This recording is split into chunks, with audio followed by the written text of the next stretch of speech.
Is it one of our secret technologies? And the answer is no. How do we know that? Well, for several reasons. First of all, I had access to all those programs, and those type of programs, you don't typically test these type of secret aircraft in and around areas where you're doing active maneuvers. You tend to test them at secret test ranges like Area 51. You certainly don't endanger pilots' lives by testing this type of secret technology. So we very quickly realized it wasn't our technology. The second option is it foreign adversarial technology? Is it Russian? Is it Chinese? We've been seeing this technology for decades. And when you compare that to where we were, let's say, in the late 1940s and 50s, we were just exploring and learning the secrets of the atom. We were unlocking the secrets. We had just entered the jet age, and we hadn't even been into space. And yet these technologies were outperforming anything and everything that we have. So if this was some sort of foreign adversarial technology that's been around for 70 years, this would be considered probably the worst intelligence failure my country has ever experienced. The last option is, well, if it's not our technology, it's not some sort of foreign adversarial technology, then whose or what is it? What exactly are these if they're not ours? The most famous case that we had was in 2004. It involved the USS Nimitz carrier strike group. And there you have one of the escort ships with the latest Spy 1 radar capability beginning to pick up some sort of weird anomaly. And both are now looking at some sort of object, we call it an object, coming in from 80,000 feet and within less than a second, now hovering 50 feet over the water. They get vectored to the area, and the first thing they notice is some water roiling on the ocean. He describes it as white, and it's about 40 feet long. There's no windows, no real wings or control surfaces, no obvious signs of propulsion, and yet this object is witnessed now by 4 separate individuals in 2 separate aircraft, bouncing back and forth almost like a ping pong ball right over the surface of the water.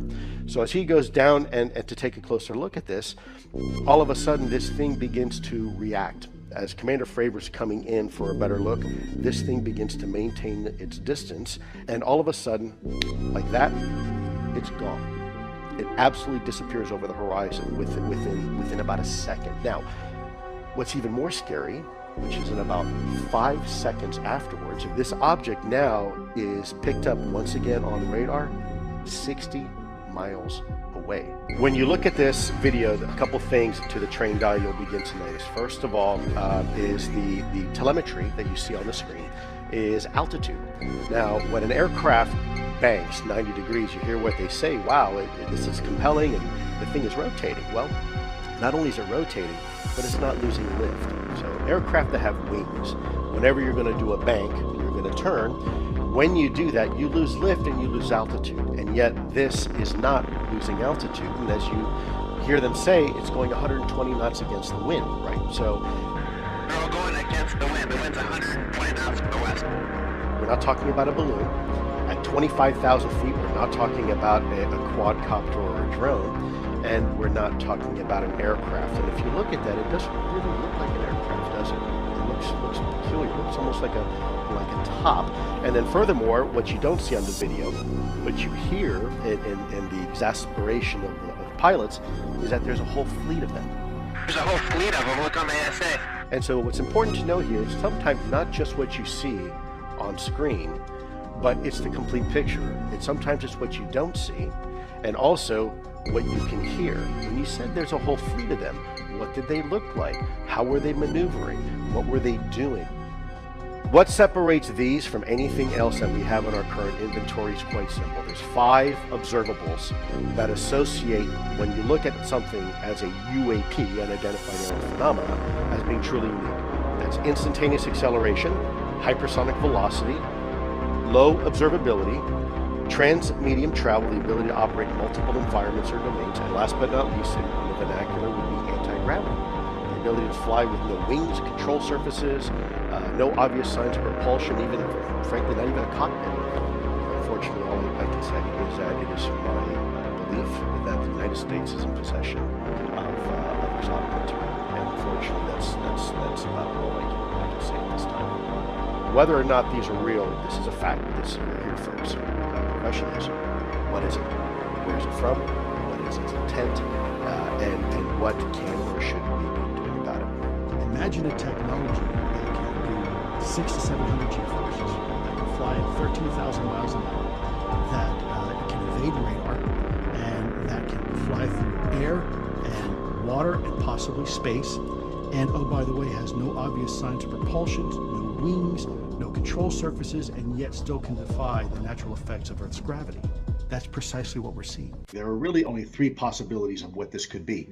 And the first possibility is that it is some sort of secret U.S. tech that somehow we have managed to keep secret even from ourselves for a long period of time. The second option is that it's some sort of foreign adversarial technology that has somehow managed to technologically leapfrog ahead of our country, despite having a fairly robust and comprehensive intelligence apparatus. And of course, the third option is something quite entirely different. It's a different paradigm. That's not our technology. And that's hugely important. And I think we're now beginning to learn, as we've heard from the Director of National Intelligence, and I can certainly tell you from my experience, that we're pretty confident that it's not Russian or Chinese technology. Furthermore, if you had this type of technology, you probably wouldn't need to invest so much in military, because you had this, if you will, checkmate type technology or capability where everything else now becomes obsolete. Do I feel or do I believe this is, quote, extraterrestrial? Let me be very careful before I answer that by saying, at the end of the day, it doesn't matter what I think or what I believe. What matters is what the data and the facts tell us. And from that perspective, it's very important that I had a very simple job, and that is to collect the truth and speak the truth. We are human beings that a lot of people in psychology refer to as cardiosocial animals.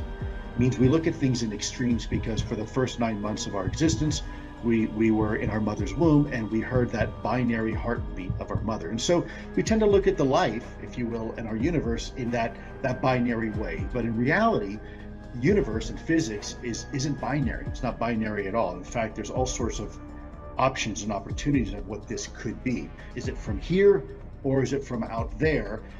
We don't really know. In fact, there's lots of other options on the table. It could be from, as I've said before, it can be from outer space, inner space, or the space in between. As we begin to learn what quantum physics is, and we begin to understand our place here on this little planet, we begin to realize that there's a lot of other options. We judge the universe in 5 fundamental senses, the ways that we perceive the universe. And if you can't use those senses to look at something or measure it, then we really can't interact with it. And yet we know the majority of the universe around us, 99% of it, in fact, is not perceivable. There are right now Wi-Fi signals coursing through your body.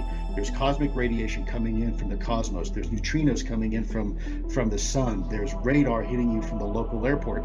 And yet these are all realities, and you can't interact with it because we just don't have the tools to do so. Take a beautiful night sky, look at the stars, and you might say, wow, that's really a pretty sky.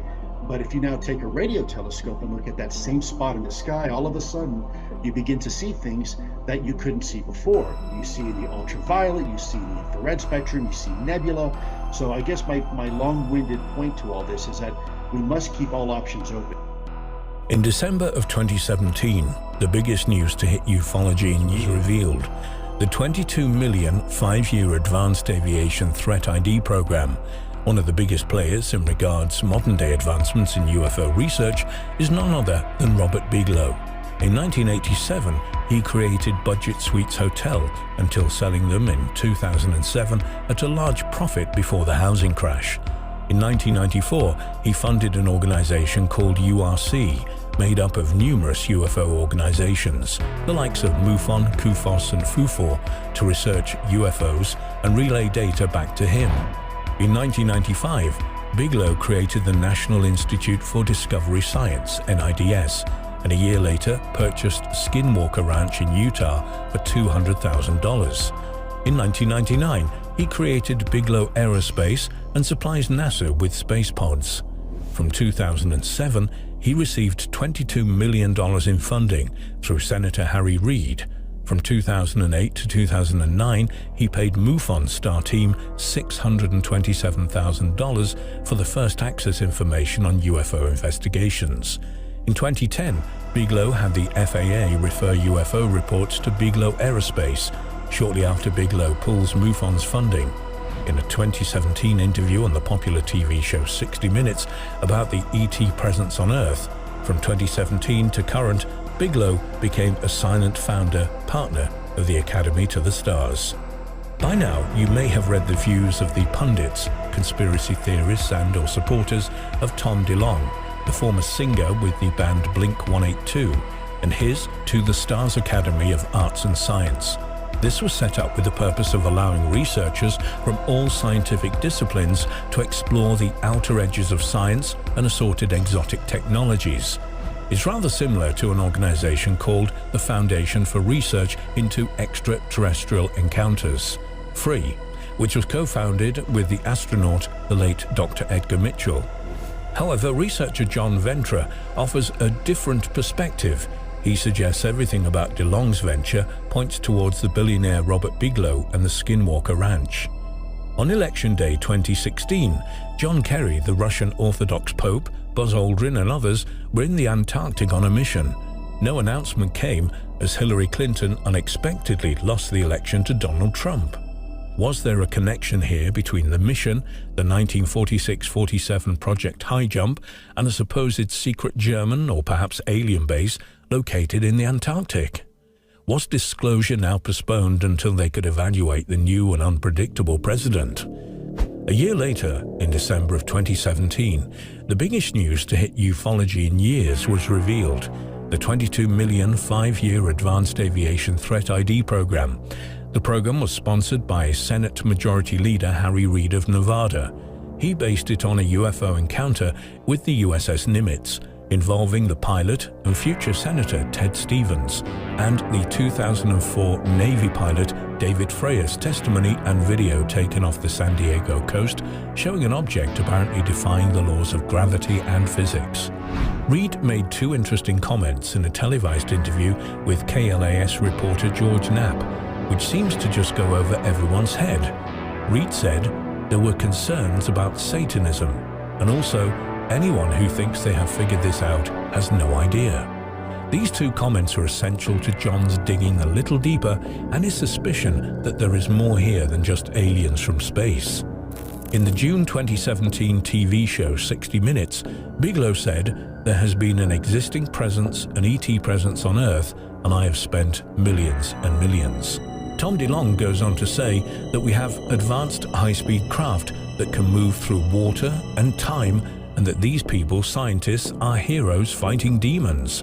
He also mentions consciousness. So what are we dealing with here? Aliens from space, or entities from a dimension related to Earth? Hal Puthoff is one of the 6 members of the Academy to the Stars. Hal was the chairman of the board of Bigelow's NIDS and has worked on remote viewing and bending space and time for faster-than-light speed travel. He is a member of Scientology, which is an alien-based religion. Let's take a look at what Dr. Eric Davis said in a 2012 interview regarding the Utah Skinwalker Ranch, which he ran on behalf of Bigelow. Dr. Davis worked on NASA's Breakthrough Propulsion Project from 1996 to 2002 and is the CEO of Warp Drive Metrics. Multiple telepathic voices were heard at once. We viewed images floating in a fluid. We were telepathically told to contact Jack Sarfati, atheist physicist and a current member of the 6-person Academy to the Stars team, and Hal Puthoff, also an Academy to the Stars member. Their work is important. There is a war in heaven and tricksters. A swirling black tunnel and shape-shifting creature were seen. There were 3 knocks, humming, and then paranormal events. A green fog appeared and the inability to move. We can control space-time with our minds. Interestingly, the beast that Dr. Davis describes resembles the Montauk Project mind-created beast and the remarkably similar mind-created creature, the 1956 MGM-produced film Forbidden Planet. In the film, it was called the creature from the ID, which is based on a Freudian concept of an unconscious psychic energy that satisfies basic urges and desires. In 2005, Colm Kelleher, an NIDS board member, along with George Knapp, wrote a book entitled Hunt for the Skinwalker.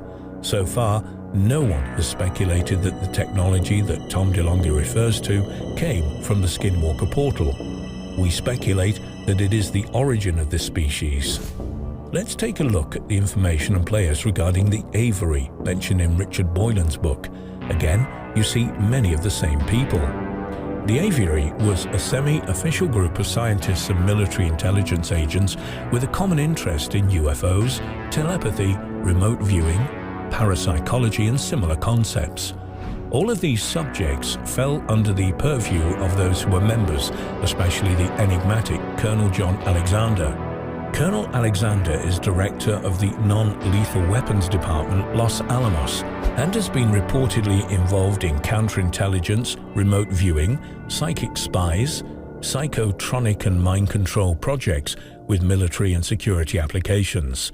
Hal Puthoff, a physicist with the Institute for Advanced Research in Austin, specializes in zero-point energy, a quantum resonance physics phenomenon, a reported DIA researcher, along with PSI guru and fellow Scientologist Ingo Swann, into parapsychological, psychotronic, remote viewing and mind control projects, and reportedly involved in classified star visitor technology studies. Jacques Vallée, PhD, formerly an astrophysicist with GPAN, the French government's UFO investigative agency, principal director with US Defense Department Computer Network projects, and worked with astronomer Dr. J. Allen Hynek, a prolific author on the UFO subject, lately turning to metaphysical explanations for the phenomenon. Bruce Maccabee, PhD, research scientist in optical physics and laser weapons, MUFON physics photo-interpretive consultant, author and consultant expert on selected leaked or disinformation-related UFO cases, topics such as the Gulf Breeze. Sergeant Richard Doty, USAF retired special agent, Air Force Office of Special Investigations, and reported to have engaged in UFO disinformation projects. To date, the Academy to the Stars has become a publicly traded stock at $5 per common share with a minimum of 40 shares purchased.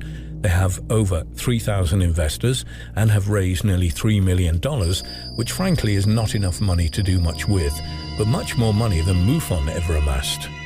There's also the infamous 1938 War of the Worlds radio broadcast, the 1960 Brookings Institute findings on disclosure, and the 2006 Peters religious crisis about how religions would react to the discovery of ET races. Is it time for ufology and UFO groups to move away from the extraterrestrial hypotheses and replace it with the interdimensional hypotheses which we've been talking about?